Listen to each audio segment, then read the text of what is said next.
হিসাব বিজ্ঞান বিভাগ, নয়াবাজার বিশ্ববিদ্যালয় কলেজ। আমাদের নিয়মিত অনলাইন ফ্রি এমসিকিউ ক্লাস চলমান আছে। আমরা দীর্ঘ বিরতির পর একটু সমস্যার কারণে আমরা শুরু করতে তৃতীয় ক্লাসটা শুরু করতে একটু দেরি হয়েছে। আজকে আমাদের তৃতীয় ক্লাস যশোর বোর্ড 2024 এই এমসিকিউ ক্লাসটা নিয়ে আমরা আজকে কথা বলবো।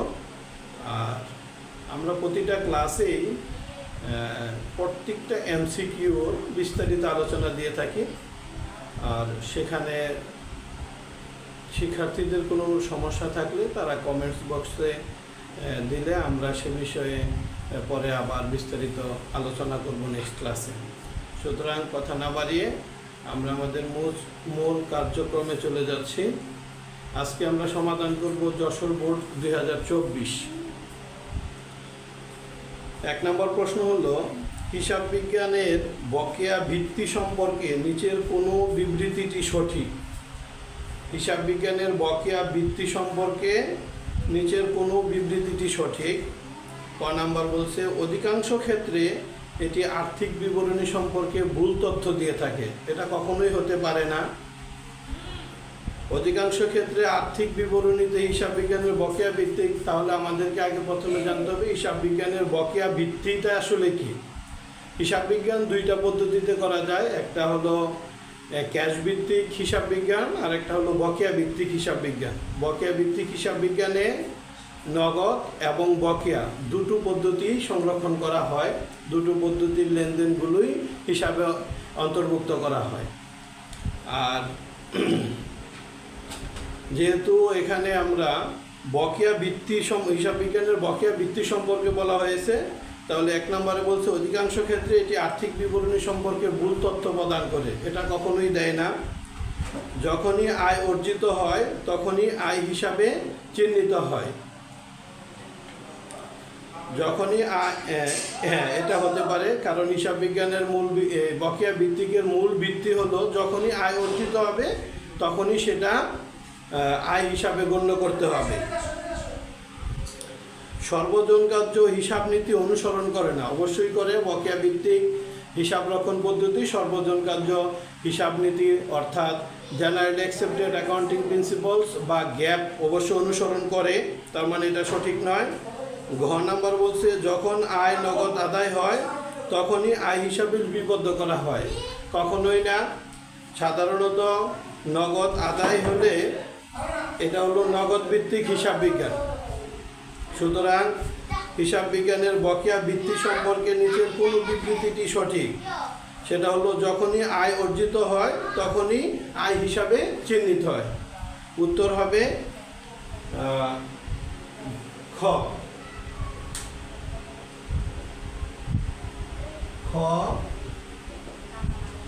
যখনই আয় অর্জিত হয় তখনই হিসাবভুক্ত হবে, তখনই আয় হিসাবে চিহ্নিত হবে।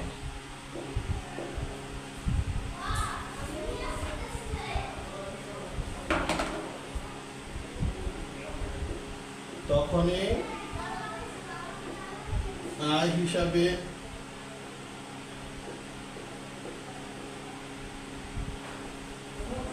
চিহ্নিত হবে। খ নম্বর বলছে, ধারে বিক্রয় লিপিবদ্ধ করার জন্য নিচের কোন বিশেষ জাবেদা ব্যবহার করা উচিত? ধারে বিক্রয় লিপিবদ্ধ করার জন্য নিচের কোনো বিশেষ জাবেদা ব্যবহার করা উচিত। আমাদের প্রথমে জানতে হবে ধারে বিক্রয় সাধারণত বিক্রয় জাবেদায় লিপিবদ্ধ করতে হয়। অর্থাৎ একটা ব্যবসা প্রতিষ্ঠানে যে সকল ধারে বিক্রয় সংগঠিত হয় সেগুলো বিশেষ জাবেদা বিক্রয় জাবেদায় লিপিবদ্ধ করা হয়। আমরা জানি বিশেষ জাবেদা হলো 6 প্রকার। 1 ক্রয় জাবেদা, বিক্রয় জাবেদা, ক্রয় ফেরত জাবেদা, বিক্রয় ফেরত জাবেদা। আর একটা হলো নগদ প্রাপ্তি জাবেদা, নগদ প্রদান জাবেদা। এখানে স্পষ্ট করে বলা আছে নগদ প্রাপ্তি জাবেদা শুধুমাত্র নগদে যে সকল লেনদেনের মাধ্যমে ব্যবসায় নগদ অর্থের আগমন ঘটে সেই লেনদেনগুলো লিপিবদ্ধ করা হয়। আরেকটা আছে বিক্রয় ফেরত জাবেদা। বিক্রয় ফেরত জাবেদায় শুধুমাত্র ধারে বিক্রয়কৃত পণ্য যদি ফেরত যায়, তাহলে ফেরত আসে, তখনই কেবল আমরা বিক্রয় ফেরত জাবেদায় লিপিবদ্ধ করে থাকি। দ্বিতীয়ত বলেছে নগদ প্রদান জাবেদায়। নগদ প্রদান জাবেদা সাধারণত যে সকল লেনদেনের মাধ্যমে ব্যবসায় থেকে নগদ অর্থ প্রদান করা হয় সেগুলো লিপিবদ্ধ করা হয়। আর বিক্রয় জাবেদা, তাহলে সঠিক হবে বিক্রয় জাবেদা, কারণ বিক্রয় জাবেদার মধ্যেই কেবলমাত্র ধারে বিক্রয়গুলো লিপিবদ্ধ করা হয়। সুতরাং 2 নম্বরের উত্তর হবে ঘ, বিক্রয় জাবেদা।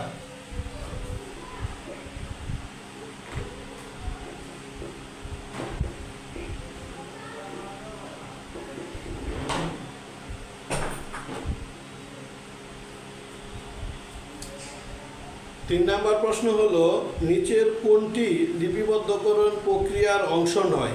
লিপিবদ্ধকরণ প্রক্রিয়ার অংশ নয়, যদি আমরা এটা জানতে চাই তাহলে লিপিবদ্ধকরণ প্রক্রিয়া হলো হিসাব চক্রের ধাপসমূহ।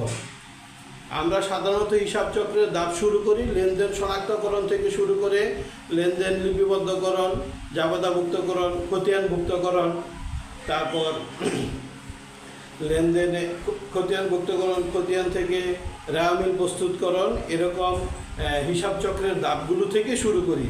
আমরা যদি আসি সেখানে যে নিচের কোনটি লিপিবদ্ধকরণ প্রক্রিয়ার অংশ নয়? লেনদেন বিশ্লেষণ, হ্যাঁ লেনদেন বিশ্লেষণ এবং শনাক্তকরণটা হলো প্রথম ধাপ। দ্বিতীয় ধাপ লেনদেনের জাবেদাভুক্তকরণ, অবশ্যই এটা ধাপ। জাবেদা থেকে খতিয়ান স্থানান্তর, হ্যাঁ এটা করা যায়। আর্থিক বিবরণী প্রস্তুতকরণ, আর্থিক বিবরণী প্রস্তুতকরণ লেনদেন লিপিবদ্ধকরণের ধাপ নয়, এটা হিসাব চক্রের একটা ধাপ। সুতরাং এখানে উত্তর হবে 3-এর উত্তর হবে ঘ, আর্থিক বিবরণী প্রস্তুতকরণ।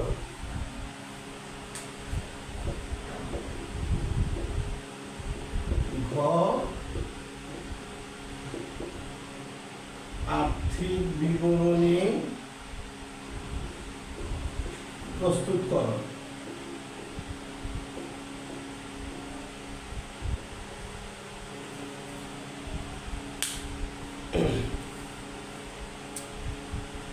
4 নম্বর হলো নিচের কোনো হিসাবটি রেওয়ামিলের ক্রেডিট পাশে দেখানো হয়।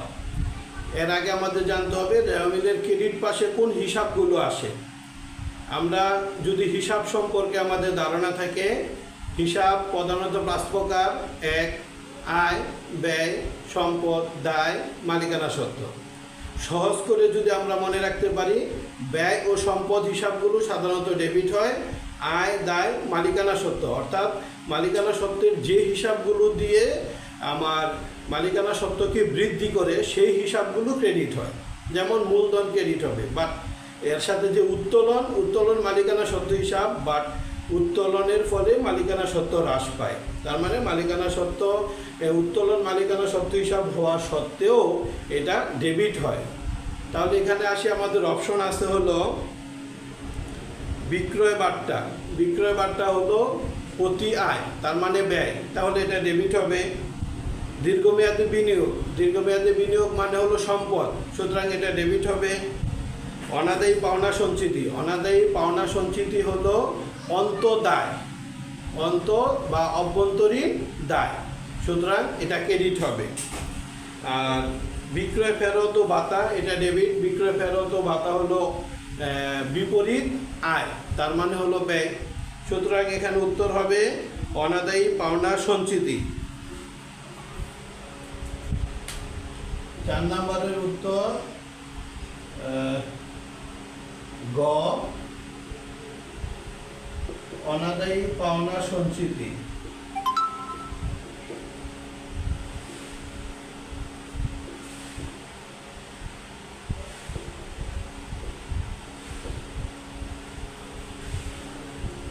এবার আসি 5 নম্বর।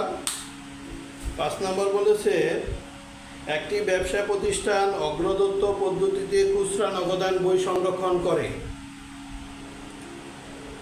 হিসাবরক্ষক মাসের শুরুতে পেটি ক্যাশিয়ারকে 1000 টাকা প্রদান করলো এবং পেটি ক্যাশিয়ার সারা মাসে 800 টাকা খরচ করলো। পরবর্তী মাসের শুরুতে হিসাবরক্ষক পেটি ক্যাশিয়ারকে কত টাকা প্রদান করবে। এটা হলো খুচরা নগদান বইয়ের। এক্ষেত্রে আমাদের একটু মনে রাখতে হবে, খুচরা নগদান বইয়ে একজন পেটি ক্যাশিয়ার যে পরিমাণ টাকা খরচ করে ঠিক সমপরিমাণ টাকা পরবর্তী বছর সে প্রধান ক্যাশিয়ারের কাছ থেকে নিয়ে থাকে। যেহেতু এখানে পেটি ক্যাশিয়ার মাসে 800 টাকা খরচ করেছে, সুতরাং পরবর্তী মাসের শুরুতে সে এই 800 টাকাই প্রধান ক্যাশিয়ারের কাছ থেকে গ্রহণ করবে। সুতরাং উত্তর হবে খ 800 টাকা।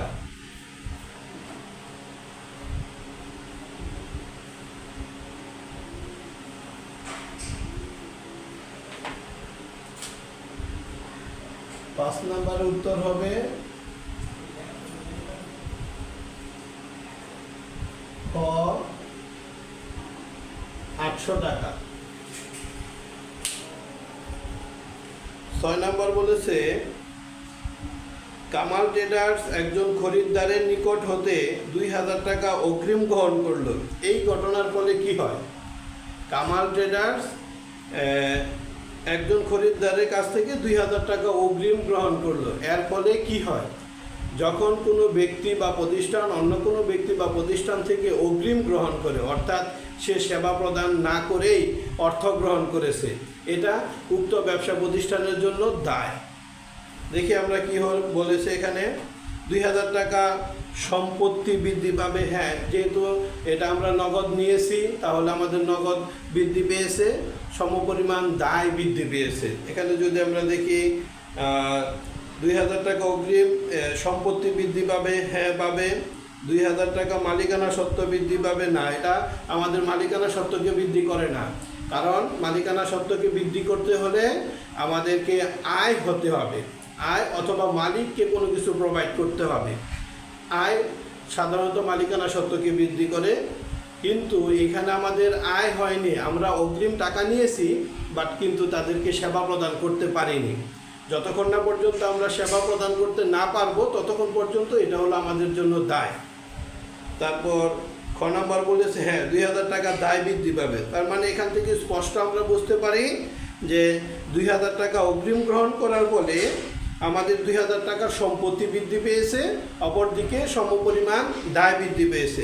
সুতরাং উত্তর হবে 1 ও 3, আর 1 ও 3 আছে হলো খ নম্বরে। সঠিক উত্তর হবে খ নম্বরে 1 ও 3।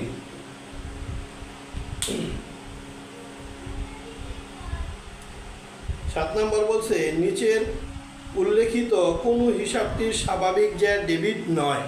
স্বাভাবিক জ্যার ডেবিট নয়, আমরা জানি স্বাভাবিক জ্যার ডেবিট নয় কথাটার অর্থ হলো ক্রেডিট হয়।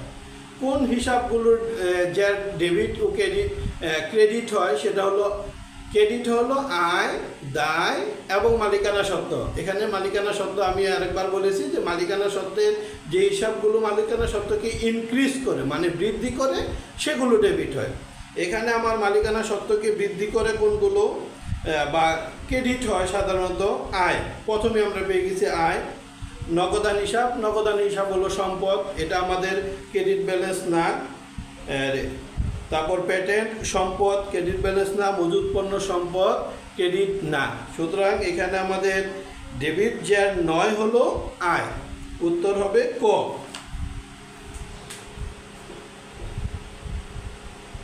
সাথে ক আয়। এবার আসি 8 নাম্বার। 8 নাম্বার বলেছে জুন 13 তারিখে দাঁড়ে বিক্রয় 7500 টাকা, ঋণ শর্ত হলো 2-10N30। জুন 15 তারিখে খরিদ্দার 500 টাকার পণ্য ফেরত দেয়। জুন 23 তারিখে পূর্ণ নিষ্পত্তি সাপেক্ষে কত টাকা আদায় হবে?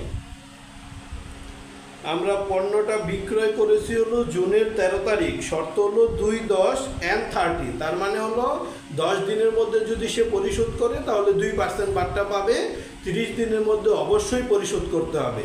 এইখানে আমাদের আরেকটা কাজ হলো আরেকটা কাজ করেছে যে জুন 15 তারিখে খরিদ্দার আবার 500 টাকার পণ্য ফেরত দিয়ে দিয়েছে। সেক্ষেত্রে আমাদের পাওনাদারের পরিমাণ হলো 7,500 টাকা। যেহেতু আছে 7,500 টাকার ফলে আমরা 500 টাকা ফেরত দিয়ে দিয়েছি। তার মানে আমাদের এখানে পাওনাদার আছে 7,500 টাকার 500 টাকার পণ্য ক্রয় করেছি, 500 টাকা ফেরত দিয়ে দিছি, তার মানে হলো 7,000 টাকা। এখন যদি আমরা 23 তারিখে সেটা পরিশোধ করি, তার মানে কি 10 দিনের মধ্যে পরিশোধ করতেছি।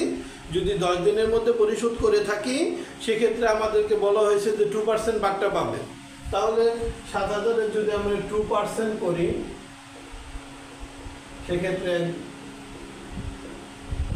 140 টাকা বাট্টা পাবো। সেক্ষেত্রে পূর্ণ নিষ্পত্তি সাপেক্ষে আমাদেরকে পরিশোধ করতে হবে 7,000 মাইনাস 140, তার মানে হলো 6,860 টাকা। দেখি আমরা 6,860 টাকা কোথায় আছে? হ্যাঁ, ক নাম্বারেই আছে 6,860 টাকা। সুতরাং উত্তর হবে ক 6,860।